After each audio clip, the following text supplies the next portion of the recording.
శారీ కుట్టేటప్పుడు స్టార్టింగ్లో థ్రెడ్స్ బాబిన్లోకి ఇరుక్కుపోయి ముద్దగా వస్తుంది. అలా కాకుండా తిత్తులు తిత్తులుగా పడి దారం ఇరుక్కుపోయి ఒక్కొక్కసారి తీసి పెట్టి చాలా ఇబ్బంది పడుతూ ఉంటారు. అలా కాకుండా స్టార్ట్ చేసేటప్పుడు ఇలా చిన్న వేస్ట్ పీస్ మీద స్టిచ్ చేసి దాని కంటిన్యూషన్ అనేది ఈ శారీ ఫాల్ కుట్టుకుంటే ఆ మందంగా ఉన్న చోట కూడా కవర్ అయిపోతుంది. అలాగే శారీ ఫాల్ స్టిచ్ చేసేటప్పుడు ఫోల్డింగ్స్ వస్తూ ఉంటాయి కదా, అలా కాకుండా శారీకి అంచు అనేది గట్టిగా ఉంటుంది.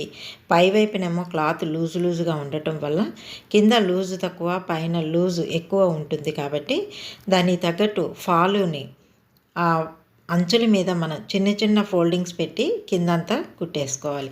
ఆ తర్వాత పైవైపును కూడాను అక్కడక్కడ ఈ కుచ్చుళ్ళు అనేది పెట్టి కుట్టేసుకోవటం వల్ల శారీకి తగ్గట్టు ఫాలు క్లాత్ ఇముడ్చి ఉంటుంది కాబట్టి నీట్గా వస్తుంది.